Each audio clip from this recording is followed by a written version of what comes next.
பேசு தமிழா பேசு நேயர்களுக்கு வணக்கம்.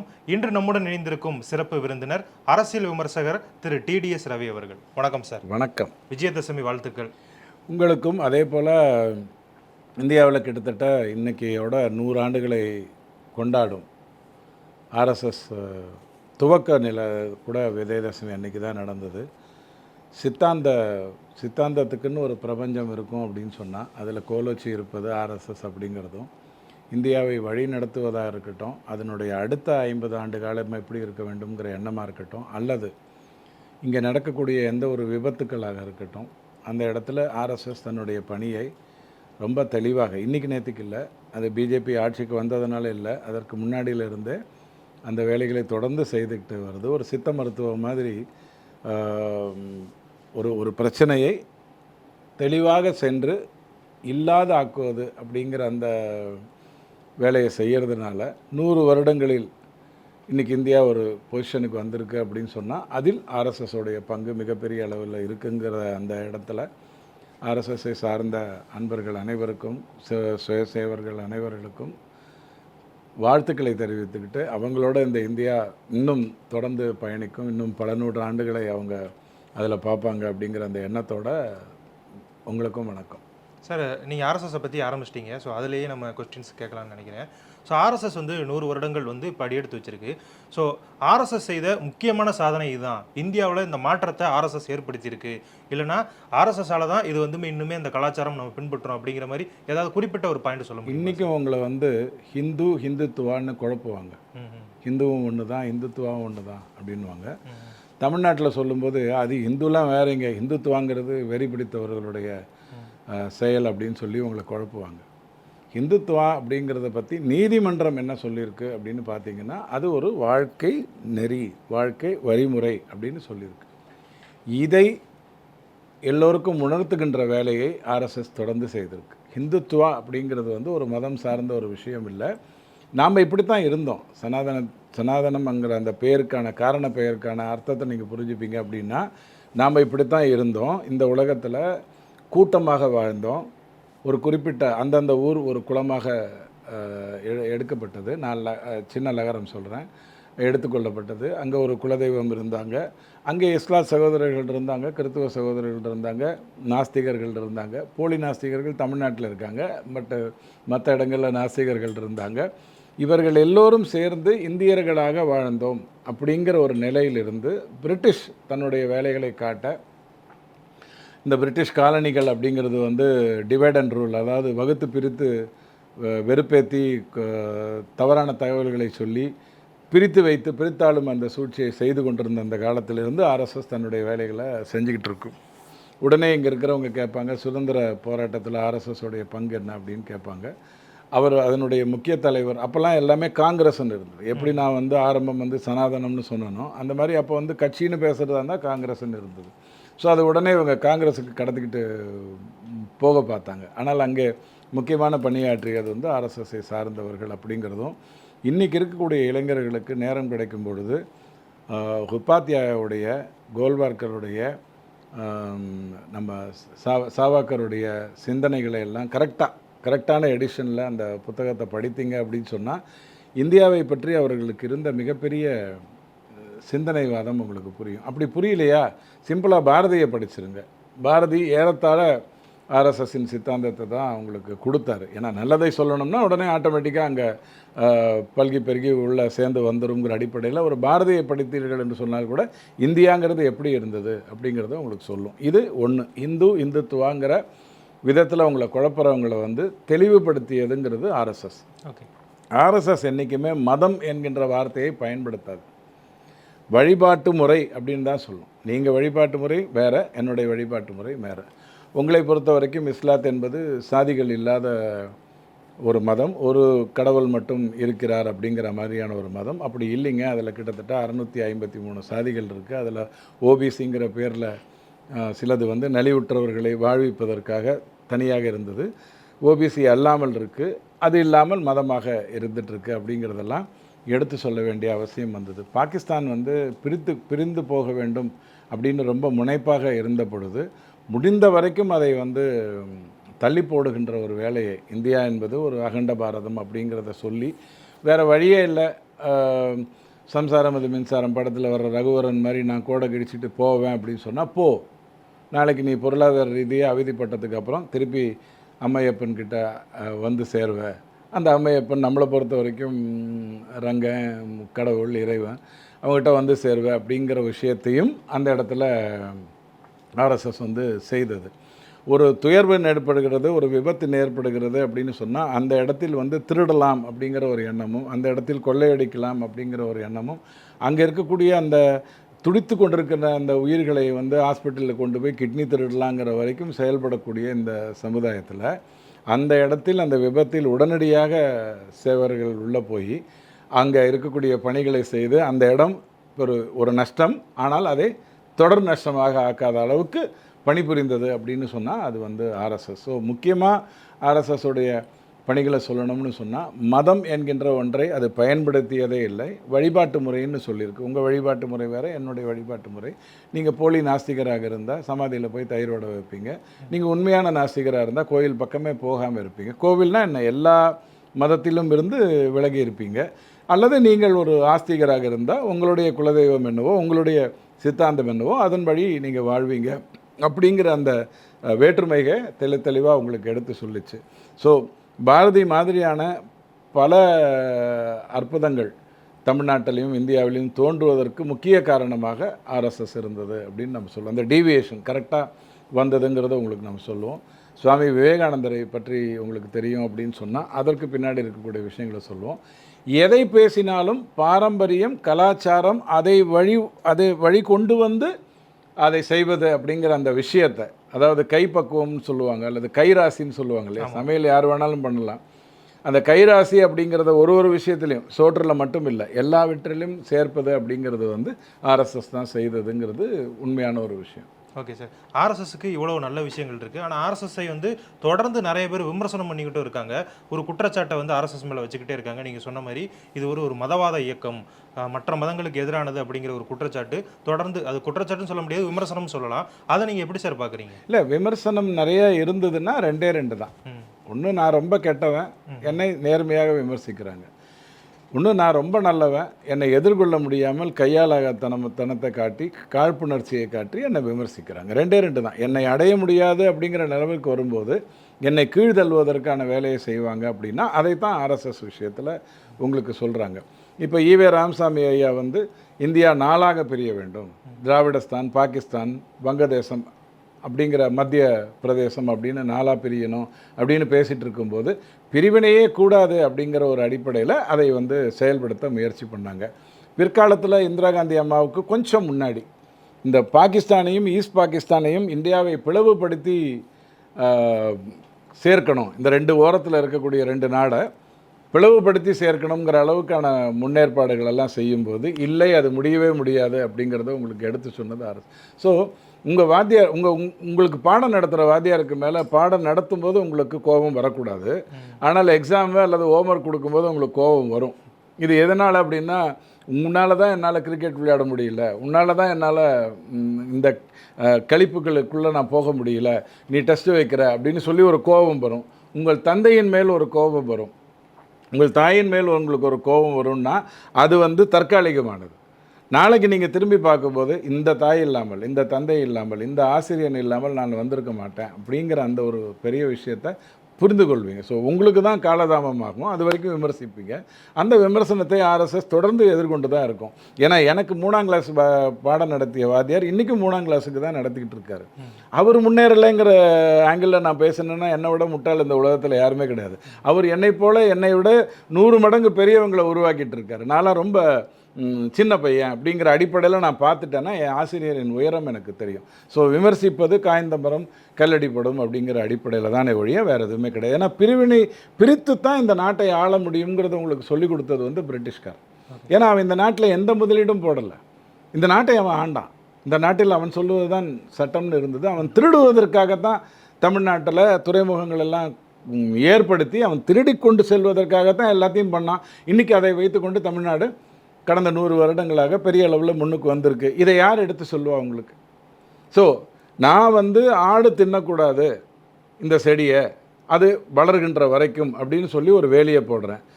ஆட்டை சாவடிக்கணும்னு நினைக்கிற, ஆட்டை பட்டினி போடணும்னு நீ நினைக்கிறேன்னு என் மேலே நீங்கள் குற்றச்சாட்டு சொல்லலாம்.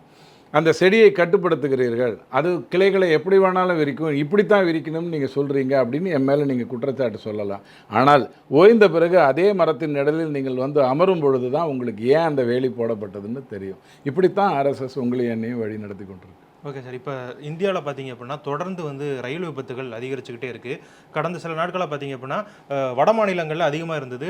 இப்போ நேற்று சென்னையில், அதாவது சென்னைக்கு மிக அருகில் இருக்கக்கூடிய கவரப்பேட்டை அந்த ஏரியாவில் பார்த்தீங்க அப்படின்னா ரயில் விபத்து நடந்திருக்கு.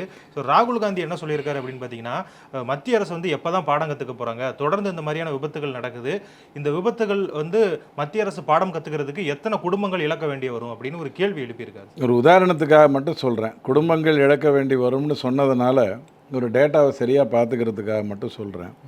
எனக்கு தெரிந்து இந்தியாவில் வந்து கடந்த 10 வருடங்களாக, அதாவது 2014 24 மேஜர் ஆக்சிடெண்ட் நடந்திருக்கு.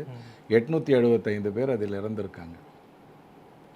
4 மேஜர் விபத்து நடந்திருக்கு. 100 பேருக்கு மேலே அதில் இறந்துருக்காங்க. 875, அதில் 4 மேஜர் விபத்துலேயே 400 பேர் இறந்துருக்காங்க. 100 20 விபத்துக்களில் மீதி இருக்கிற 400 பேர் இறந்துருக்காங்க. தமிழ்நாட்டில் புதுசாக இது நடக்கலை. தமிழ்நாட்டில் வந்து மதுரையில் 26 ஆகஸ்ட் 2023 மதுரையில் ஒரு மிகப்பெரிய விபத்து நடந்து, பாரத் கௌரவ் ட்ரெயின் எதுக்காக நடந்ததுன்னு சொன்னால், கேஸ் சிலிண்டரை கொண்டு வந்தாங்க. அந்த கேஸ் சிலிண்டர் வெடித்து ஒரு 9 பேர் அதில் இறந்தாங்க. ஆனால் அந்த விபத்து மிக கோர விபத்தாக முடிஞ்சது. ஸோ விபத்து நடக்குமான்னு கேட்டால் நடக்கும். அது குறைந்து கொண்டு வருகிறதா கடந்த 11 வருடமாக அப்படின்னு சொல்கிறதா இருந்தால் ஆமாம். பாதுகாப்புக்காக நீங்கள் பணம் ஒழுங்காக கொடுக்குறீங்களா, பாதுகாப்புக்காக செலவு பண்ணுறீங்களா, இல்லை மோடி ஐயாவை விளம்பரப்படுத்துறதுக்காக மட்டும்தான் நீங்கள் செலவு செய்கிறீங்களா அப்படின்னு நீங்கள் கேட்பீங்க அப்படின்னு சொன்னால், எனக்கு தெரிஞ்சு 1,78,000 கோடி 2014 24 வரைக்கும் ரயில்வே செலவு செய்திருக்கு. இது ராகுல் காந்தி ஐயா சொல்கிறார் இல்லையா, மன்மோகன் சிங் ஆட்சி வரைக்கும் அவர், அதுக்கு முன்னாடி யார் பிரதமராக வந்தாலும் கவுத்து விட்ருவார்.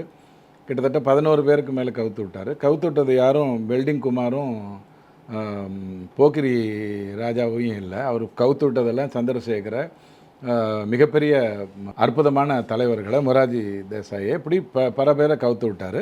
தேவகவுடாவையும் கவுத்து விட்டார், ஐக்கிய குஜராலையும் கவுத்து விட்டார். இதே வேலையாகவே செஞ்சுக்கிட்டு இருந்தாங்க 84 வரைக்கும். அதற்கு பிறகு உங்களுக்கு வந்து 96 போராடி வாஜ்பாய் ஐயாவுடைய ஆட்சி வந்தது. இப்போது மோடி ஐயாவுடைய ஆட்சியை நம்ம பார்க்குறோம். ஆக அவர் வருத்தப்பட வேண்டியது என்னென்னா, பாடம் கற்றுக்கொள்றதுக்கு இல்லை, பாடம் நடத்துவதற்கே அவரிடம் ஆள் இல்லாமல் இருந்தது.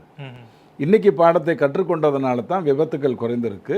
2.5 மடங்கு அதிகமாக மன்மோகன் சிங் ஐயா காலம் வரைக்கும் செலவு செய்யப்பட்ட பணத்தை விட இன்றைக்கி வந்து பாதுகாப்பை நோக்கி செலவு செய்யப்பட்டிருக்கு. மனுஷன்னா இறந்து போகிறான் அப்படிங்கிறது வந்து இயற்கையான ஒரு விஷயம்.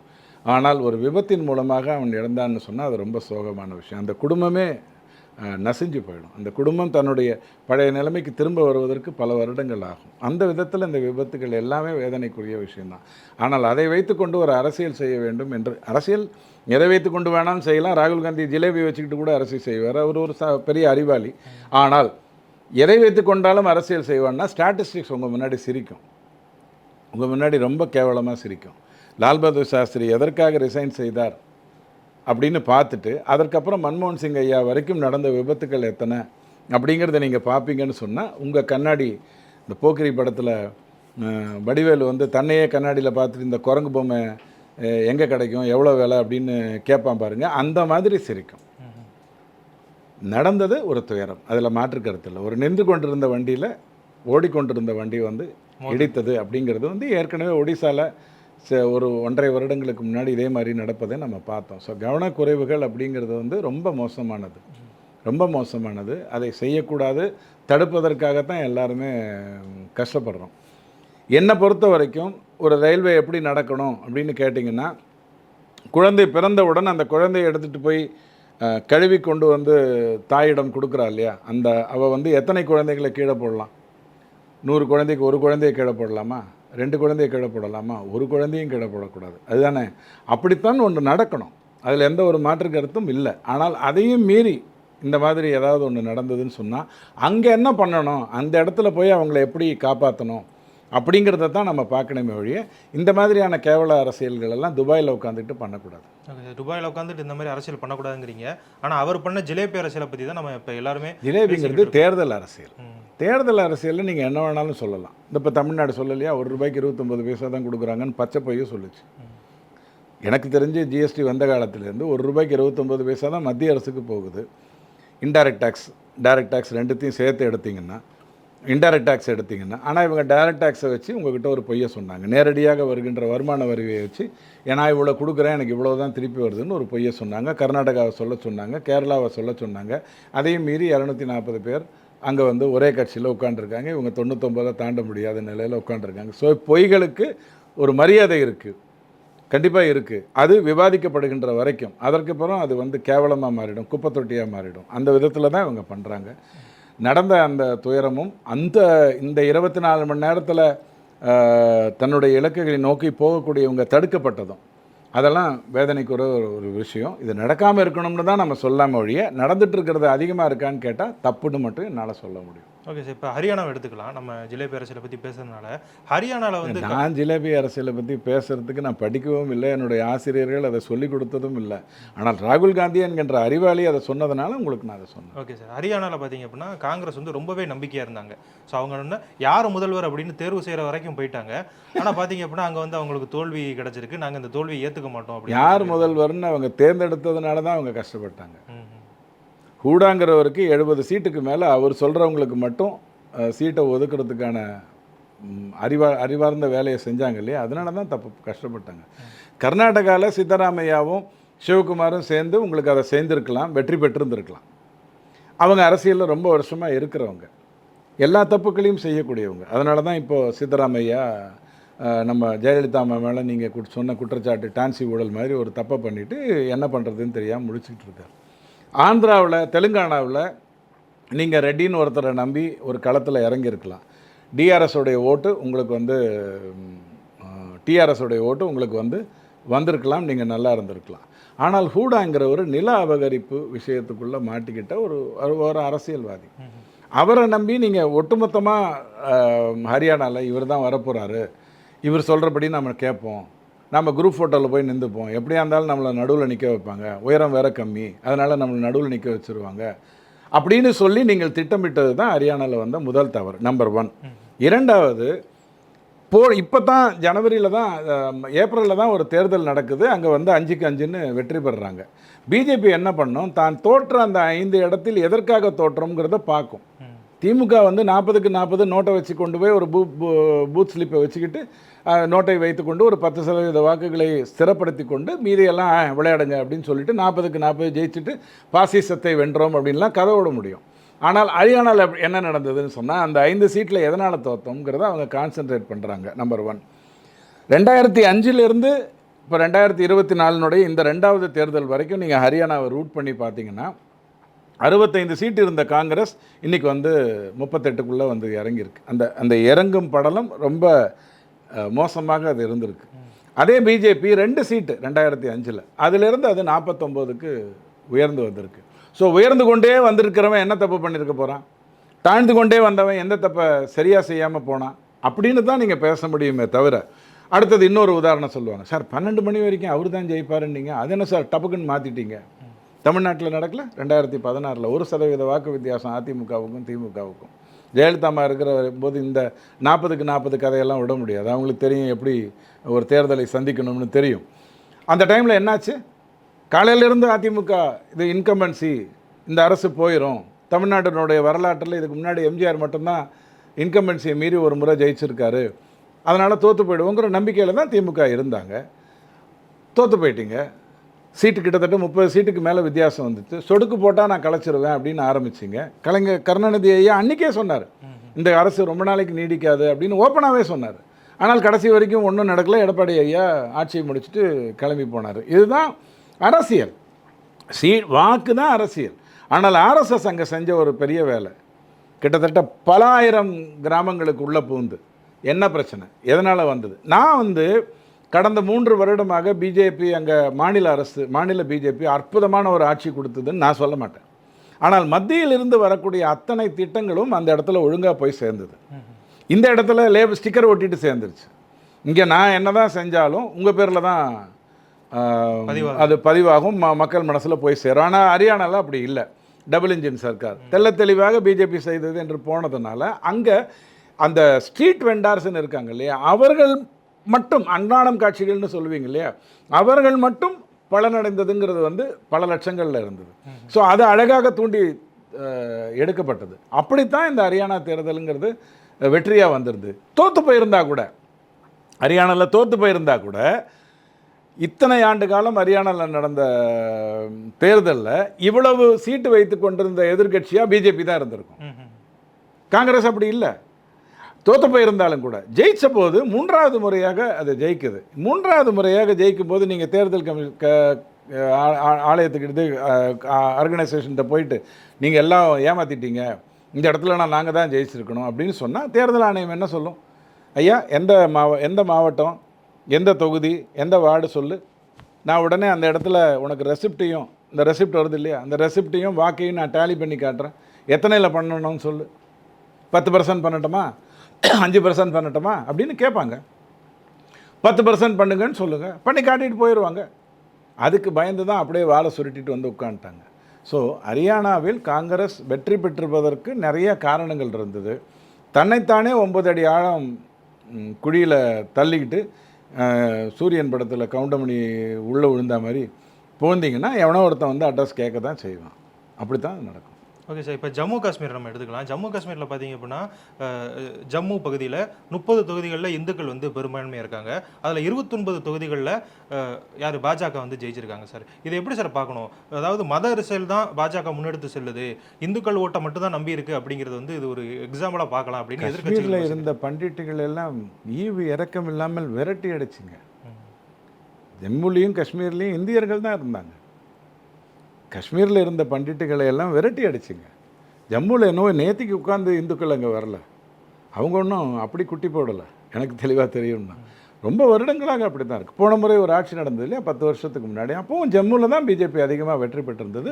காஷ்மீரில் வந்து 28 சீட்டு பிடிபி வெற்றி பெற்றிருந்தது. அங்கே ஒரு கூட்டணி ஆட்சி நடந்தது. முஃப்தியால் ஜனநாயகத்தெல்லாம் கடைப்பிடிக்க முடியல, ஊற்றி மூடினாங்க, ஆட்சி கலைக்கப்பட்டது. அதற்கு பிறகு இப்போ தேர்தல் நடந்திருக்கு. ஸோ அப்துல்லாவுக்கு இருக்கக்கூடிய ஒரு மிகப்பெரிய சந்தோஷமாக என்ன இருக்கணும் அப்படின்னு சொன்னால், தன்னுடைய வாக்குகள் பிரிந்திருக்க வேண்டும். காஷ்மீரில் வந்திருக்க வேண்டிய தன்னுடைய வாக்குகள் பிடிபிக்கோ அல்லது அந்த ஊஃபா சட்டத்தில் கைதாகி ஜெயிலிருந்தே தேர்தலை சந்திக்கக்கூடிய தியாகிக்கெல்லாம் பிரிஞ்சிருந்து இவருக்கு கொஞ்சம் தான் வந்திருக்கணும். அப்படி வராமல் அந்த மக்கள் என்ன பண்ணாங்கன்னா, இந்த தேசம் உருப்படணும்னு சொன்னால் இது இப்படி இருக்கணும்னு சொல்லி அவங்க ஓட்டு போடுறாங்க. நிலையான ஆட்சி வேணும்னு காஷ்மீரில் அதுக்கேற்ற மாதிரி ஓட்டு போட்டாங்க. 370 பற்றி அப்துல்லா வேறு விதமாக சொன்னார், காங்கிரஸ் வாய மூடிட்டு இருந்தது. ஏன்னா அதை பற்றி காங்கிரஸ் பேசியிருந்ததுன்னா ஜம்முவில் வந்து அது போட்டிகிட்டே இருக்க முடியாது.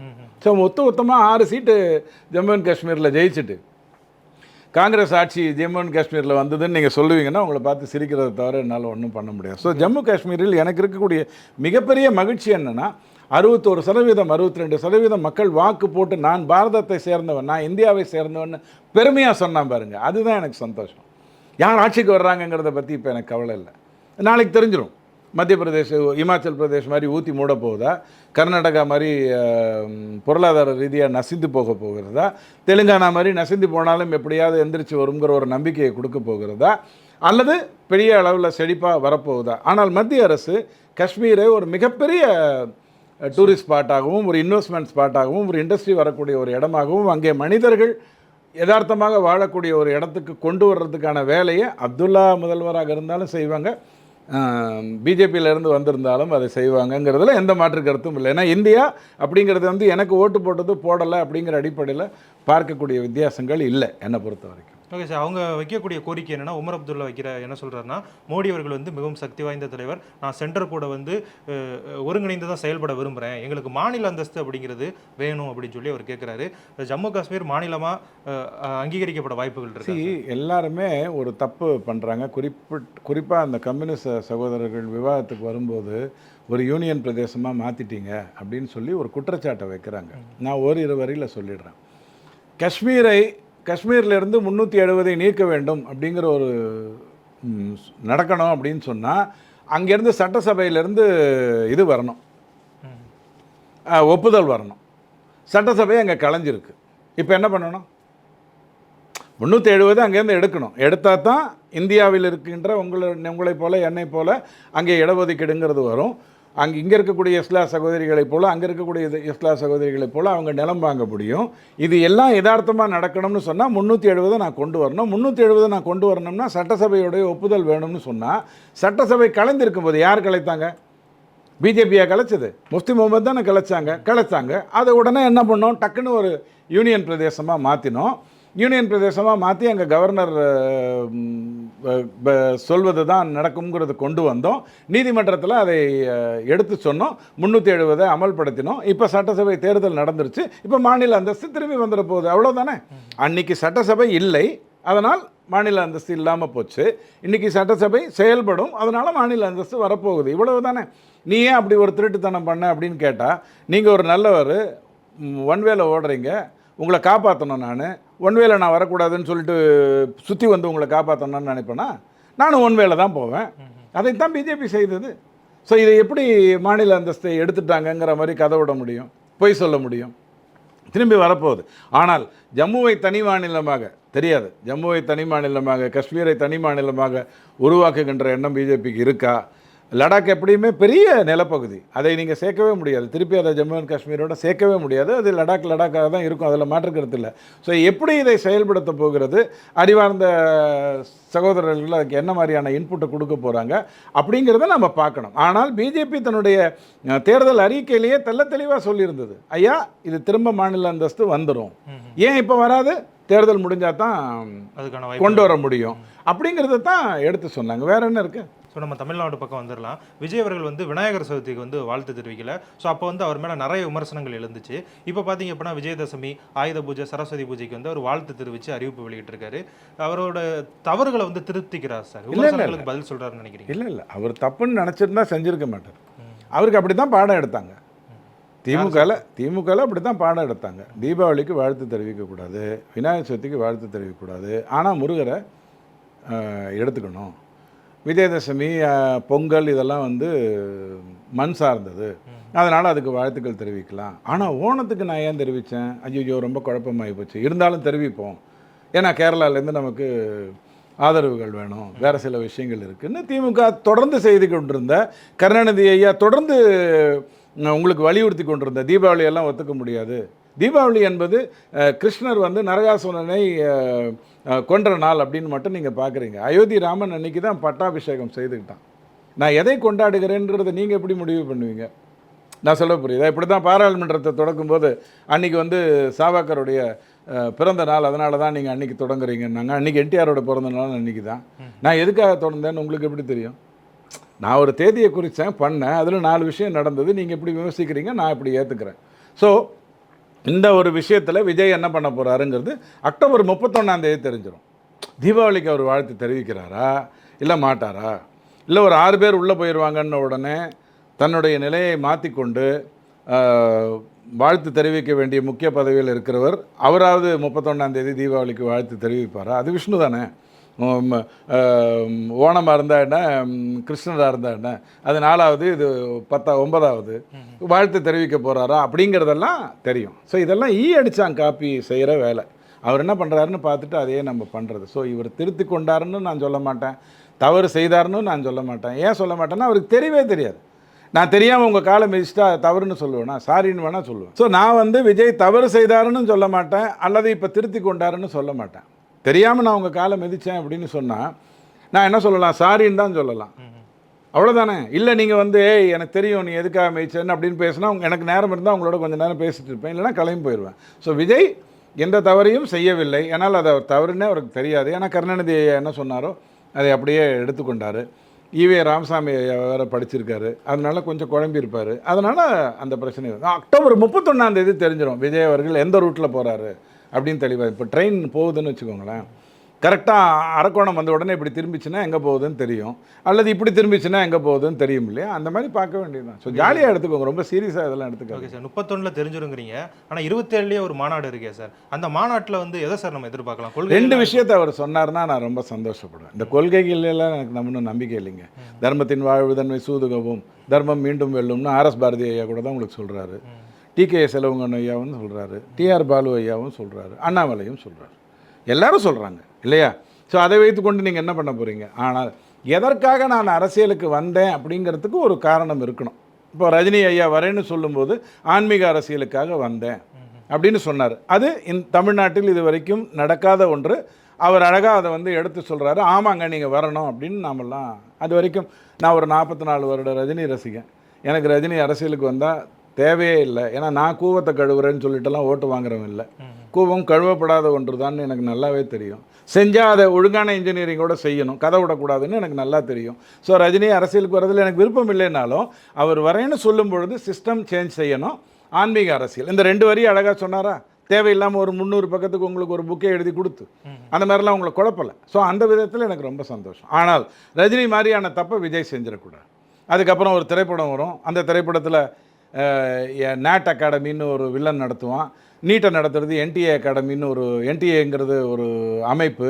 இதையும் அதையும் கோல் போட்டுட்டு நான் அரசியல் பேச மாட்டேன், ஆனால் இந்த மாதிரி திராவிட அரசியலெல்லாம் என் படத்தில் கொண்டு வருவேன் அப்படின்னு குழப்புவார் அப்படின்னு சொன்னால் அதை விஜய் செய்யாமல் இருக்கணும். இல்லை சார், ரஜினிக்கு இதெல்லாம் தெரிஞ்சிருக்குமா சார்? வேட்டையன் படத்தில் இந்த மாதிரியான காட்சிகள் இருக்கு. நான் அதை பற்றி உங்களோட இந்த இதே பேட்டியில் நான் ஒரு 2 நிமிடம் அதை பற்றி நான் சொல்கிறேன். முதல்ல நம்ம விஜய் மேட்டரை முடிச்சிடுவோம். ஸோ முதல்ல அவர் வந்து தான் எதற்காக வருகிறேன் அப்படிங்கிறத அழகாக 7 வார்த்தைகள் 1.5 வரி ஒரு திருக்குறள் மாதிரி சொல்லிட்டு போயிடலாம்.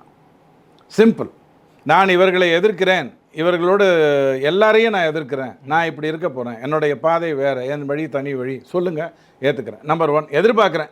பட் அவர் இன்ஸ்டால்மெண்ட்டில் தான் கொடுத்துக்கிட்டு இருக்கார். முதல்ல வந்து பேரை சொல்கிறாரு, அப்புறம் கொடியை சொல்கிறாரு, அதுக்கப்புறம் ஒரு தவணை முறையில் தானே இருக்கும். அதுக்கு நம்ம என்ன பண்ணி நீங்கள் ஒரு ஃபேன் வாங்கினீங்கன்னா மாதம் இஎம்ஐ கட்டுற மாதிரி நீங்கள் கட்டிக்கிட்டே இருந்தீங்கன்னா ஏதோ ஒரு கட்டத்தில் அவர் சொல்லிடுவாருன்னு எடுத்துப்போம். ஆனால் அவர் அரசியலுக்கு வர்றது நல்லது, அதில் எனக்கு எந்த மாற்று கருத்தும் இல்லை. அப்போ இப்போ அடுத்தது அவர் என்ன சொல்லணும் அப்படின்னா, தமிழ்நாட்டுக்கு இன்றைய தேவை கூட்டணி ஆட்சி தான். நான் தேர்தலை தனித்து சந்தித்தாலும் கூட்டணி அரசை தான் அமைப்பேன், அல்லது இது எதுக்கு தேவையில்லாத ஒரு ரிஸ்க்கு, முதல்லையே நான் கூட்டணியாகவே சந்தித்து கூட்டணியாகவே ஆட்சியை அமைப்பேன் அப்படின்னு அவர் சொன்னார்னா அது தமிழ்நாட்டுக்கு முக்கியமான ஒரு விஷயம். ஒரு டாக்டரு, நீங்கள் பேஷண்ட்டு, நான் பேஷண்ட்டுன்னு வச்சுப்போம், நீங்கள் டாக்டர் என்னை வந்து பார்க்க வரீங்க, நீங்கள் என்ன சொல்லணும், எனக்கு என்றைக்கு டிஸ்சார்ஜ், முக்கியமாக சொல்ல வேண்டியது அதுதானே. நீங்கள் என்கிட்ட வந்து உங்களுக்கு வந்திருக்கின்ற வியாதியின் அடிப்படையில் அப்படின்லாம் பேசிகிட்டு இருந்தீங்கன்னா, ஆனால் அதுக்கு தான் நீ படிச்சிருக்கிறல்ல, இப்போ என்ன சாப்பிட்லாமா வேணாமா, உப்பு போட்டுக்கணுமா வேண்டாமா, தண்ணி குடிக்கணுமா இல்லை நீராகரமா அப்படிங்கிற அடிப்படையில் நீங்கள் அந்த கதையெல்லாம் கேட்டுட்டு இருப்பீங்க. என்றைக்கு டிஸ்சார்ஜ் அதை அவர் ஒழுங்காக சொல்லணும் டாக்டரை பொறுத்த வரைக்கும். அடுத்தது மிகப்பெரிய பில்லு கொடுத்து டிஸ்சார்ஜே வேணாங்க, நான் இங்கேயே அப்படியே நர்ஸாக சேர்ந்துக்கிறேன் அப்படிங்கிற மாதிரி, அல்லது அட்டெண்டராக சேர்ந்துக்கிறேன் அப்படிங்கிற மாதிரி அவர் சொல்லிடக்கூடாது. இது 2 தானே உங்கள் டாக்டர்கிட்டேருந்து உங்களுக்கு வேண்டிய ஒரு விஷயம். ஒரு அரசியல்வாதிகிட்டேருந்து நம்ம எதிர்பார்க்குறது என்னென்னா, அண்ணா இன்றைக்கி உனக்கு இந்த நாட்டுக்கு கூட்டணி ஆட்சி வேணுங்கிறத நீ சொல்லு. 90% வாக்கு வாங்குவேன், 80% வாக்கு வாங்குவேன், 41% வாக்கு வாங்குவேன், நானே தனியாக ஜெயிப்பேன் அப்படின்னெல்லாம் தயவு செஞ்சு சொல்லாதீங்க. எம்ஜிஆர் அவர்கள் முதல்ல கூட்டணியை வச்சுட்டு தான் அவர் ஜெயித்தார். அவர் தனியாக இருந்தாலும் அவர் ஜெயிச்சிருப்பாருன்னு மக்களுக்கு தெரியும், ஆனால் அவருக்கு தெரியும் கூட்டணி வேணும்னு. அப்படி தான் அது நடந்தது. ஜெயலலிதா அம்மாவும் அதே மாதிரி தான், அவங்களுக்கு நல்லா தெரியும் தனியாக இருந்தாலே அவங்களால ஜெயிக்க முடியும். ஆனால் 2014 வரைக்கும் அவங்க கூட்டணியோட தான் தேர்தலை சந்தித்தாங்க. ஸோ இப்படி அறிவார்த்தமாக செயல்படுங்க அப்படின்னு நான் சொல்லுவேன். இன்னொரு ஒரு வரி நான் விஜய்க்கு சொல்லணும்னா, ஐயா எல்லாரும் எம்ஜிஆர் மாதிரி கண்டிப்பாக முதலமைச்சராக முடியும், நீங்களும் ஆக முடியும். ஆனால் எம்ஜிஆர் செய்த ஒரு நல்ல விஷயத்தை மனசில் வச்சுக்கோங்க. அவருடைய ரசிகர்களை ஒரு பக்கம் வச்சுக்கிட்டு, அறிவார்ந்தவர்கள், ரசிகர்களுக்கு அறிவு இல்லைன்னு நான் சொல்லலை, இவர்களுக்கெல்லாம் ஒரு நேசம் பாசம்னு இருக்கும், அதை ஒரு பக்கம் வச்சுக்கோங்க. அறிவுங்கிறத எங்கெல்லாம் கிடைக்குதோ அதெல்லாம் தேடிக்கோங்க. உங்களுக்குன்னு ஒரு ஸ்டேட்ஸ்மேன் குழு ஒன்று அமைச்சுக்கோங்க. அண்ணாமலை ஐயா இதை வந்து பகிங்கரமாக உங்களுக்கு சொல்லாட்டி கூட அவரிடம் ஒரு பெரிய டீம் வேலை செய்யுது, அதை இவங்க வேறு விதமாகலாம் பேசி திசை திருப்புவாங்க. அந்த மாதிரி விஜய் வந்து தனக்கான ஒரு குழுவை ரெடி பண்ணிக்கிட்டு பேசணும். ரஜினி சொல்கிற மாதிரி ரொம்ப அவங்க பேசுகிறதையும் கேட்டுறக்கூடாது, அவங்க பேசுகிறத கேட்காமையும் இருக்கக்கூடாது. இதுக்கு நடுவில் கோடு போட தெரிஞ்சிச்சுன்னா கண்டிப்பாக அவர் ரோடு போடுவார். ஓகே சார், இப்போ வேட்டையன் விவகாரத்தை பற்றி பேசலாம். ஸோ இந்த நீட்டுக்கு எதிரான ஒரு கருத்து வேட்டையனில் புகுத்தப்பட்டிருக்கு அப்படின்னு சொல்லப்படுது. என்னை பொறுத்த வரைக்கும் நான் வந்து அந்த படம் எப்படி இருக்குன்னு எனக்கு கேளுங்க, அற்புதமாக இருக்குது. நான் முதல் காட்சி பார்த்து 40 வருஷமாக ரஜினி படத்தை பொறுத்த வரைக்கும் நான் வந்தேன். ஒரு 4 படத்தை நான் முதல் காட்சி பார்க்க முடியாமல் போச்சு. அன்ஃபார்ச்சுனேட்லி அந்த 4 படமும் பெருசாக ஓடலை. ஸோ இது வந்து ஐயோ இதுக்காகவாவது வேலை மெனக்கெட்டு 4 மணிக்கு காட்சியை போய் பார்க்குற அளவுக்கு ஒரு ரசிகன். நம்பர் 1. படம் ஜாலியாக இருக்குது, யார் வேணாலும் போய் பார்க்கலாம். நாளைக்கு நான் திரும்ப ஒரு முறை போய் பார்க்க போகிறேன், அவ்வளோதான். ஏன் ரஜினி வந்தால் அடித்தான் போனால் பேசினா பஞ்ச் டைலாக் சொன்னால் சூப்பர், தேங்க்யூ. 73 வயசில் செய்கிறார், ரொம்ப அற்புதம். ஆண்டவனுடைய அருள் அவர்கிட்ட இருக்குது. ஆனால் அந்த திரைப்படத்தில் 2 தப்பு நடந்திருக்கு. மெக்காலேங்கிறவன் என்னை பொறுத்த வரைக்கும் ஐயா கவர்னர் ஐயா சொல்கிற மாதிரி ஒரு ட்ராப் அவுட்டு. அவனுக்கெல்லாம் அடிப்படை அறிவே இல்லாத ஒரு மனிதன். கூலிகளை எப்படி உருவாக்க வேண்டும் என்று நல்லா தெரிஞ்சவன், ஏன்னா பிரிட்டிஷு. அந்த கூலிகளை உருவாக்குவதற்காக அவன் ஒரு விஷயத்தை செஞ்சான். நீங்கள் என்ன சொல்கிறீங்க, அவர் தான் இந்தியாவை, அதாவது அவர்னா என்ன, பிரிட்டிஷ் தான் இந்தியாவை ஒருங்கிணைத்தது அப்படின்னு சொல்கிறீங்க.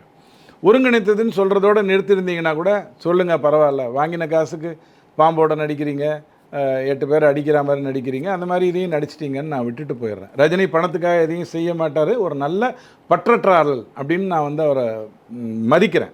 ஆனால் இந்த கருத்துக்களை சொல்ல வேண்டிய அவசியம் நமக்கு வந்துடுது. இப்போது இந்தியாவை ஒருங்கிணைத்தது பிரிட்டிஷ் தான் அப்படின்னு சொன்னால் அது என்ன செய்து ஒருங்கிணைத்ததாக அந்த படம் சொல்லுது? ஒரே நாடு ஒரே குற்றவியல் சட்டம் சொல்லுதா? ஒரே நாடு ஒரே கல்வி முறை சொல்லுதா? அதைத்தானே மோடி செய்கிறேங்கிறாரு. அதை மட்டும் எதிர்க்கிறீங்க. முதலமைச்சர் கூட குழப்புறாரு. ஒரே நாடு ஒரே உடை ஒரே சாப்பாடு ஒரே கட்டி சட்னி அப்படின்னு உங்களை கொண்டு வந்துடுவாங்கன்னு பயமுறுத்துறாரு. எந்த மெக்காலேயோ அல்லது எந்த பிரிட்டிஷை நீங்கள் எந்த 2 காரியத்திற்காக பாராட்டுறீங்களோ அதை தானே மோடி ஐயா இப்போ பண்ணுறேங்கிறாரு, வெறுக்கிறீங்க. நம்பர் 1. 2வது, இந்த நாடு பன்முகமாக, அந்த படமே சொல்லுது, இந்த நாடு பன்முகமாக தங்களுடைய வகையில் இருந்தது. பாரதி சொல்லுவான், குலம்னு ஒன்று இருக்குது, ஆனால் குலத்தை தாழ்த்தியோ உயர்த்தியோ சொல்லக்கூடாது. அதான் பாரதி உங்களுக்கு சொல்லுவான். அந்த குலங்களாக நம்ம வாழ்ந்து கொண்டிருந்தோம். கிட்டத்தட்ட 540 550 சமஸ்தானங்களாக நம்ம வாழ்ந்து கொண்டிருந்தோம். நீங்கள் இன்றைக்கி கம்யூனிஸ்ட்டு அல்லது மற்றவங்க என்ன சொல்கிறாங்க, இந்தியா என்பது பன்முக நாடு, அதை ஒரே மாதிரி கொண்டு போகக்கூடாது, அதுதானே அவங்க சொல்கிறாங்க. அப்படி தானே வாழ்ந்துட்டு இருந்தோம். அப்போ பிரிட்டிஷ் அதை ஒன்றா கொண்டு வந்தானே, அவனை நீங்கள் காரி முடிஞ்சு துப்ப வேண்டாம். ஸோ சேர்த்தது கரெக்டுன்னு சொன்னால் மோடி செய்கிறாரு, ஒத்துக்கோங்க. பிரிந்திருந்தது தான் கரெக்டுன்னா பிரிட்டிஷ் செய்ததை எதிருங்க. 2த்தையுமே பண்ணாமல் அந்த படத்துக்கு நீங்கள் கை தட்டினீங்கன்னா முதல் குற்றச்சாட்டு. 2வது குற்றச்சாட்டு, அந்த மாணவி மருத்துவம் படிக்கணும்னு நினைக்கிறாங்க. அந்த மாணவியை NAT அகாடமி, அதுக்கு அவங்க நடராஜ் அகாடமின்னு பேர் வச்சுருக்காங்க. பேர் எப்படி வேணாலும் வைக்கலாம், வச்ச சோறு தான் எனக்கு ரொம்ப முக்கியம். இந்தியாவை வந்து நீட்டு நடத்துதுன்னு சொன்னால் NTA அதான் நடத்துது. 24 லட்சம் பேரை எக்ஸாம் எழுத வச்சது. காப்பி அடிக்க முடியாத அளவுக்கு தெள்ள தெளிவாக காதி எந்த இடத்துலையும். உங்கள் எந்திரன் படத்தில் ஐஸ்வர்யா ராய் மருத்துவம் எழுதுவதற்கு அந்த சிட்டி உதவுற மாதிரியான ஒரு விஷயத்தை நடந்துடக்கூடாதுங்கிறதுக்காக அவ்வளோ ஜாகிரதையாக எடுத்து பண்ணிச்சு. அதை நீங்கள் கேவலப்படுத்தினீங்க. கம்மலையா பார்ப்பீங்க, தலையை கலைச்சக்கூடாதுன்னு சொல்வீங்கலாம் கேட்டீங்க. நமக்கு தெரியும் டெக்னாலஜி எப்படியெல்லாம் பயன்படும்னு, அதுக்கேற்ற மாதிரி அவங்க பண்ணாங்க. 24 லட்சம் பேருக்கு எக்ஸாம் நடத்துகிறாங்க. 1 லட்சம் சீட்டுக்கான எக்ஸாமு. ஒரு 1536 பேருக்கு வந்து பேப்பர் கொடுக்கும்போது ஆங்கிலத்துக்கு பதிலாக இந்தியோ, இந்திக்கு பதிலாக ஆங்கிலமோ பேப்பர் கொடுக்கப்பட்டுச்சு. 45 நிமிடம் தாமதம் நடந்தது. அந்த தாமதத்துக்காக ஒரு 20 மார்க்கோ 30 மார்க்கோ அவங்க கிரேஸ் மார்க் கொடுத்தாங்க. அதனால் ஒரு 60 பேர் 720க்கு 720 வாங்கிட்டாங்க. 24 லட்சம் எங்கே, 1 லட்சம் எங்கே, 1536 எங்கே, 60 எங்கே? இதை வைத்துக்கொண்டு நீங்கள் ஒரு அரசியல் செஞ்சீங்க. இப்போ என்ன சொல்கிறாரு, ஆன்லைனில் படிக்கிறதே தப்பு, அது ரொம்ப ப்ரெஷர் ஆகும். அப்படி பார்த்தா நம்ம ராசிபுரம் பக்கத்தில் அல்லது நாமக்கல் பக்கத்துலலாம் ஸ்கூல் என்ன பண்ணிகிட்டு இருந்தது, +1 +2 எக்ஸாம் போடுது. அவர்களை அந்த 2 வருஷம் கரெக்டாக ஃபோக்கஸ் பண்ண வச்சு படிக்க வச்சுது. உடனே சொல்லனா துயர்களுக்கு அந்த மாணவர்களை ஆக்கினாங்கன்னு நீங்கள் புலம்பிகிட்டு இருந்தீங்க. ஏன்னா இங்கே இருக்கிற கான்வென்ட் ஸ்கூல்லாம் ஜெயிக்க முடியலை. அங்கே நாமக்கல்ல அற்புதமாக பண்ணிட்டு போனாங்க. பண்ணிட்டு போன உடனே அங்கேருந்து ரிசல்ட் நல்லா வர ஆரம்பித்த உடனே அப்படியே அடக்கிக்கிட்டீங்க, வாயை மூடிக்கிட்டீங்க. அதை தானே அவன் பண்ணான். ஃபோக்கஸ் பண்ணி தானே படிக்க வைக்க முடியும், வேறு என்ன பண்ண முடியும்? கொஞ்சம் நேரம் விளையாடிட்டு வா, கொஞ்சம் நேரம் சினிமா பார்த்துட்டு வா, முடிஞ்சால் 2 பியர் அடிச்சுட்டு வா, ஆனால் உன்னை +2ல் பாஸ் பண்ண வைக்கிறேன்னு ஒரு ஸ்கூல் சொல்லும். ஸோ ஆன்லைனில் வந்து உங்களை ப்ரெஷர் பண்ணுறாங்க அப்படிங்கிற மாதிரி அது காட்டுது. ஆனால் முக்கியமாக 2 விஷயத்தை அவர் பேசலை. என்கவுண்டரை பற்றி பேசும்போது அந்த படத்தினுடைய கதையை விமர்சிப்பது என்னுடைய வேலை இல்லை. என்னை பொறுத்த வரைக்கும் நீங்கள் ரஜினிகாந்தோடைய பாஸ்போர்ட் சைஸ் ஃபோட்டோவை ஸ்க்ரீனில் காட்டினீங்கன்னா நான் 3 மணி நேரம் பார்த்துட்டு போன உடனே நான் கிளம்பி வருவேன். நான் ரஜினி ரசிகன். எனக்கு அந்த மாதிரி நீ என்ன கர்மத்தை சொல்கிறேங்கிறத பற்றி. சிவப்பு சூரியன்னு ஒரு படத்தில் மிஸ்டர் மிராண்டான்னு வருவார், கொலை செய்கிறவனை அடிப்பார். அதே தான் இங்கேயும் பண்ணுறாரு. ஸோ ஆனால் 73 வயசில் பண்ணுறாரு, சும்மா ஜாலியாக பண்ணுறாரு, அற்புதமான மியூசிக்கோட பண்ணுறாரு. எனக்கு அதெல்லாம் பிடிச்சிருக்கு, நான் பார்த்துட்டு போகிறேன், எனக்கு அதை பற்றி பிரச்சனை இல்லை. ஆனால் நீங்கள் அங்கே வந்துட்டு என்ன சொல்கிறீங்க அப்படின்னு சொன்னால், இந்த நேட் அகாடமி அப்படிங்கிற பேரை வலுக்கட்டாயமாக கொண்டு வரீங்க. அவனுக்கு பின்னாடி ஒரு நோக்கம் இருக்குதுன்னு கொண்டு வரீங்க. அவன் கொலைகளை செய்ய துணிவாங்கிற மாதிரி நீங்கள் காட்டுறீங்க. இது எல்லாம் முதல்ல தப்பு. அப்போ எனக்கு 2 விஷயத்துக்கு பதில் சொல்லுங்கள். 2016க்கு முன்னாடி நீட் இல்லாமல் +1 +2 மூலமாக தமிழ்நாட்டிலிருந்து ஒரு 6000 சீட்டுக்கு போட்டி போட்டாங்க இல்லையா? அவங்களில் ஒரு 4 பேரை, ஒரு 10 பேரை 100க்கு மெத்த படித்தவன் இல்லை, கொழுத்த பணக்காரன் இல்லை, ஆனால் மருத்துவம் படித்தான்னு காட்டுங்க. 2017க்கு முன்னாடி, நீட் வருவதற்கு முன்னாடி மருத்துவம் பயின்ற தமிழ்நாட்டில் படித்த அந்த 6000 மாணவர்களில் ஒவ்வொரு வருடமும் நீங்கள் 100க்கு ஒரு 10 பேரையோ, 100க்கு ஒரு 4 பேரையோ, 100க்கு ஒரு 2 பேரையோ, இவன் மெத்த படித்தவன் இல்லை, 98 99 மார்க் வாங்குறவன் இல்லை, கொழுத்த பணக்காரன் இல்லை, 4 கோடி 10 கோடி 50 கோடி வச்சுக்கிட்டு இருந்தவன் இல்லை அப்படின்னு சொல்லி எனக்கு காட்டுங்க. அப்போ நீங்கள் சிறப்பாக செயல்பட்டீங்க, நான் ஒத்துக்கிறேன். 2017க்கு அப்புறம் வாங்க, மெத்த படித்தவன், அதாவது 98 99ன்னு இல்லாமல் 90 85 86 70 75 அதே இடஒதுக்கீடு. இவனுக்கு இவ்வளோ மார்க் வாங்கினா போகிறோம், அவனுக்கு அவ்வளோ மார்க் வாங்கணும், அதே இடஒதுக்கீடு. மெத்த படித்தவன் இல்லை, நான் காட்டுறேன் இத்தனை பேருன்னு காட்டுறேன். கொழுத்த பணக்காரன், அதாவது பல ஆயிரம் கோடி, பல 100 கோடி, பல கோடிகள் இல்லை, 1 கோடியாவது வேணும், 80 லட்சமாவது வேணும். ஜெகத் ரட்சன் ஐயாட்ட போய் சொன்னீங்கன்னா 25 லட்ச ரூபா வாங்கிட்டு தான் உங்களுக்கு அவர் மருத்துவ சீட்டு கொடுப்பாரு. அவர் ஏழைன்னு சொல்லிட்டு நானே பணம் கொடுக்குறேன்னு சொல்லுவாரன்னு சொல்ல மாட்டார். 900 கோடி பெனால்ட்டியாக கட்ட தெரிஞ்ச ஜெகத் ரட்சன் ஐயா ஒவ்வொரு வருடமும் இத்தனை பேர் வாங்க 25 லட்சம்லாம் கொடுக்க வேண்டாம், அவ்வளோலாம் நீங்கள் படிச்சிங்கன்னா ஏழைகள் எப்படி முன்னுக்கு வருதுன்னு சொல்லி கம்மியாக கொடுப்பாரு. மருத்துவங்கிறதுக்கு இவ்வளோ செலவாகுங்கிறது தெரிஞ்ச விஷயந்தான், அதில் எந்த மாற்று கருத்தும் இல்லை. ஆனால் மெத்த படித்தவன் கொழுத்த பணக்காரன் தான் மருத்துவன் ஆக முடியுங்கிற நிலைமை போய், படிக்கின்றவன் படிக்கணுங்கிற எண்ணம் உள்ளவன், ஓரளவுக்கு பணம் உள்ளவன், அவன் தானே இது பண்ண முடியும். நிலம் இல்லாதவன் எப்படி விவசாயம் பண்ண முடியும்? அந்த நிலத்தில் அந்த மண், அந்த நீர் அதை ஏற்காத வகையில் நீங்கள் எப்படி விவசாயம் பண்ண முடியும்? அப்போ நிலம் இருந்தவங்க மட்டும்தான் விவசாயியாக நீங்கள் கேட்பீங்களா? முட்டாள்தனமா? ஆக இதெல்லாம் அந்த இடத்துல வந்திருக்கணும். என்கவுண்டருக்கு அதை சொன்னாரா இல்லையா? என்கவுண்டர் சரிங்கிறத உங்களுக்கு புரிய வச்சார், என்கவுண்டர் தவறுங்கிறதையும் உங்களுக்கு புரிய வச்சார். அப்போ நீட்டுக்கு நியாயமான கருத்துக்களை அவர் எடுத்து சொல்லியிருக்கணுமா வேண்டாமா? ரஜினிகாந்தை விட்டுருங்க, அவரை வச்சு செய்கிறாங்கங்கிறது நல்லா தெரியுது. வீட்டில் 3 பேர் இருக்காங்க, அவங்க மாற்றி தங்களுக்கு ஏற்ற மாதிரி ரஜினிகாந்தை முடிக்கணும்னு முடிவு பண்ணுறாங்க. ஆனால் என்ன நடந்துடக்கூடாதுன்னு சொன்னால், ஒரு மிகப்பெரிய கவிஞர், அவருடைய நிறைய வார்த்தைகளால் நான் ஈர்க்கப்பட்டிருக்கேன். இன்றைக்கி அந்த கவிஞரை பற்றி நான் வெளியே பேசினால் என்னை கேவலமாக பார்ப்பாங்க.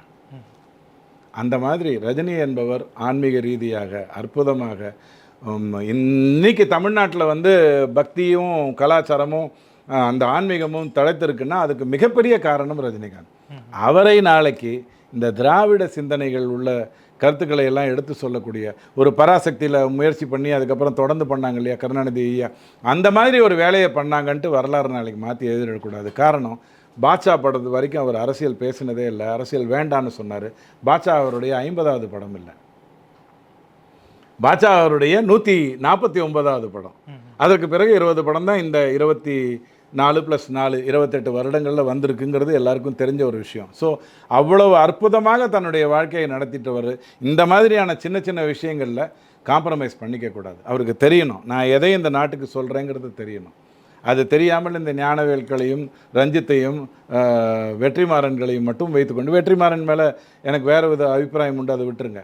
இவர்களை வைத்துக்கொண்டு ஒரு அரசியல் திரைப்படம் எடுப்பார்னு சொன்னால் மன்னிச்சிருங்க, லால் சலாம் நான் பார்க்கல, ஏன்னா எனக்கு பார்க்குறதுக்கு பிடிக்கல.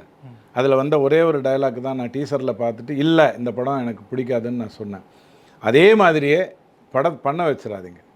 நீங்கள் அரசியலுக்கு வராமல் இருந்தாலும் என்னை பொறுத்த வரைக்கும் ரஜினிகாந்த் தான். ஆனால் இந்த மாதிரியான அரசியலுக்குள்ளே நீங்கள் தேவையில்லாமல் போகாதீங்க. திமுகவுக்கு போங்க, திமுக கட்சிக்கு போய் அங்கே யாருக்கு ஹெல்ப் பண்ணணுமோ அவங்களுக்கெல்லாம் ஹெல்ப் பண்ணுங்கள். துரைமுருகனை மட்டுப்படுத்துங்க, உதயநிதி துணை முதலமைச்சருக்கு உதவி பண்ணுங்கள். ஆனால் வெளில நான் அரசியல் பேச மாட்டேன், எனக்கு அரசியல் வேண்டான்னு சொல்லுங்கள், அது உங்களுடைய பிரச்சனை.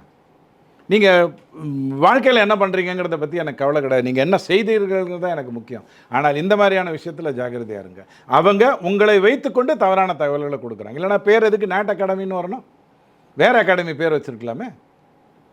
வேற ஏதாவது பேர் வச்சிருக்கலாமா? அவங்களுடைய நோக்கம் தெளிவானது, இந்த நீட் வெளில போகணும். சார் அவங்க என்ன சொல்றாங்கன்னா, பராசக்தியில் நடிச்ச சிவாஜி கணேசன் திருவிளையாடல் நடிச்சாரு, அதை வந்து நாங்க பொறுத்துக்கிட்டோம்.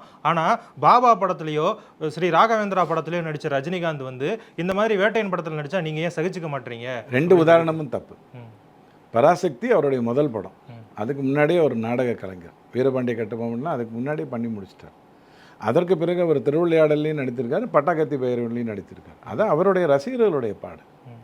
சிவாஜி என்பவரை தவிர்த்து, இளையராஜா என்பவரை தவிர்த்து, ரஜினிகாந்த் என்பவரை தவிர்த்து, வடிவேலு என்பவரை தவிர்த்து நீங்கள் இன்றைக்கி MBAக்கு பாடமே நடத்த முடியாது. இந்த 4 பேரும் அந்த வகையை சேர்ந்தவங்க. ஸோ நீங்கள் அதுக்குள்ளே வராதிங்க. ரஜினியை பொறுத்த வரைக்கும் அவர் ராகவேந்திராவை நடித்தார், அந்த படம் ஓடலை. ஆனால் அந்த படம் இன்றைக்கும் பேசப்படுகிறது. அதில் இருக்கிற ஒரே ஒரு படம், அவர் உட்காண்டிருப்பார்லே அந்த ராகவேந்திரார் மாதிரி, அந்த ஒரே ஒரு படம், அந்த படம் கொடுத்த கொடை. அவர் எத்தனையோ படங்கள் நடிச்சிருக்கார். எந்த படத்தை எப்படி தேர்ந்தெடுக்கணுங்கிறது கூட அவர் ஆடியோவில் சொன்னார். எனக்கு கருத்து வேணும், ஆனால் எனக்கு அது வந்து கமர்ஷியல் இண்டஸ்ட்ரி அப்படிங்கிறதெல்லாம் உங்களுக்கு எடுத்து சொன்னார். இன்னொரு அற்புதமான ஒரு உதாரணத்தையும் எடுத்து சொன்னார். அந்த கழுதையை துளைத்த தோபி மாதிரி நான் இன்றைக்கி சிரிச்சுக்கிட்டே உட்காண்டிருக்கேன். அந்த கழுதை எனக்கு திரும்ப கிடச்சிடக்கூடாதுன்னு என் கூட இருக்கிறவங்களே நினைக்கிறாங்க, வீட்டில் இருக்கிற 3 பேர் நினைக்கிறாங்க. நான் சிரிச்சுக்கிட்டே இருக்கேன். என்னை வைத்து கொண்டு அற்புதங்களை செய்ததுங்கிறது ஆண்டவன் அந்த தோபிக்கு. இங்கே வந்து மகேந்திரன், சங்கர் போன்ற மிகப்பெரிய, மணிரத்னம் போன்ற மிகப்பெரிய இயக்குனர்கள், இவ்வளோ அழகாக சொல்ல தெரிஞ்ச ஒரு ரஜினி கிட்ட நீங்கள் இந்த விளையாட்டை வந்து விளையாட வராதிங்க. திராவிட அரசியல் பேசுகிறதுன்னு ரஜினிகாந்த் முடிவு பண்ணால் பேசட்டும். எதை பேச வேண்டும் என்று சொன்னால், அண்ணாதுரைக்கு முன்னாடி ஒன்று இருந்தது இல்லையா, அதை வைத்து கொண்டு பேசட்டும். இந்த சும்மா இந்த கருணாநிதி ஐயா, ஸ்டாலின் ஐயா, உதயநிதி ஐயாவுடைய அரசியலை ரஜினி வந்து பேசுவார், ரஞ்சித் இவங்கள மாதிரியான இதை வந்து ரஜினி வந்து பேசுவார்னு சொன்னால் அது எடுபடாது. லால் சலாம் படம் ஊட்டியது ஐஸ்வர்யா என்கின்ற ஒரு நல்ல இயக்குனர் கொடுத்த தப்பான படத்தினால இல்லை. ஐஸ்வர்யா என்கின்ற அற்புதமான ஒரு இயக்குனர், நல்ல இயக்குனர். 3 படம் இன்றைக்கி நீங்கள் உட்காந்து பாருங்கள், அவ்வளோ கிளைமேக்ஸை மட்டும் பார்க்காதீங்க, படம் பூரா பாருங்கள், அவ்வளோ பியூட்டிஃபுல்லாக எடுத்துகிட்டு போவாங்க. ஒரு தேர்ந்த இயக்குனருக்கான எல்லாமே அந்த படத்தில் உங்களுக்கு தெரியும். அப்படி தான் பண்ணாங்க. ஆனால் முட்டாள்தனம் டீசர் மூலமாக பண்ணாங்க. நீங்கள் எதை காட்டிக்கொள்கிறீர்கள்ங்கிறத உங்கள் கொண்ட அந்த இடத்துல வெளில வந்தது தான் பெரிய பிரச்சனை. ஸோ அதில் ரஜினியை வைத்து செய்ய முயற்சி பண்ணாதீங்க. அதனுடைய இது வந்து பவன் கல்யாண் மூலமாக, விஜய் மூலமாக, அண்ணாமலை மூலமாக மறுதளிக்கப்படுங்கிறத தயவு செஞ்சு புரிஞ்சுக்கோங்க. ஏன்னா இந்த 3 பேருமே ரஜினியின் வெவ்வேறு அம்சங்கள். ரொம்ப நிதானம் ரஜினி, விஜய் ரொம்ப ஆக்ரோஷம் அண்ணாமலை, அரசியலில் ஒரு ஆர்வம், அந்த எதிர்ப்பு. பெரிய 71 துக்ளக்கு எதிராக நடந்ததை வந்து சாரி கேட்க சொல்லும்போது, சாரி என்னால் சாரி கேட்க முடியாதுன்னு சொன்னார் பாருங்க, அது பவன் கல்யாண். ஸோ ரஜினியின் பல கூறுகளாக ஏற்கனவே மக்கள் இருக்காங்க. நீங்கள் ரஜினியை வைத்து செஞ்சு ஒரு பிரயோஜனமும் இருக்காது. ஓகே சார், எங்களோட இணைந்து பல்வேறு கருத்துக்களை பகிர்ந்ததுக்கு ரொம்ப நன்றி. தேங்க்யூ. இறைவன் வந்து ஒளி வடிவானவன் அப்படின்றத நான் அடிக்கடி சொல்லியிருக்கேன். அந்த தத்துவத்தை நிறைவேற்றக்கூடிய அமைப்பு தான் இது. அதாவது நீங்க ஒரு வித்தியாசமான ஒரு மகாலட்சுமி வரைக்கும் பார்த்ததே இந்த மாதிரி. நம்ம முன்னோர்கள் தான் குலதெய்வமாக வணங்குகின்றோம் அப்படின்றதினுடைய வெளிப்பாடு. இந்த மாதிரி ஆன்மீகம் மற்றும் ஜோதிடம் சார்ந்த இன்னும் பல வீடியோக்கள் பார்க்கணுமா? மறக்காம திருவருள் டிவிக்கு சப்ஸ்கிரைப் பண்ணுங்க. திருவருள் டிவியுடைய சேனல் லிங்க் இந்த வீடியோடைய டிஸ்கிரிப்ஷன்ல இருக்கு. உலக தமிழ் சொந்தங்களுக்கு வணக்கம். நான் ராஜவேல் நாகராஜன்.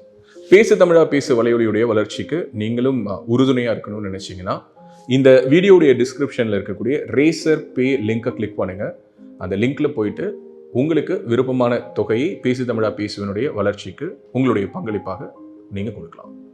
நன்றி, வணக்கம்.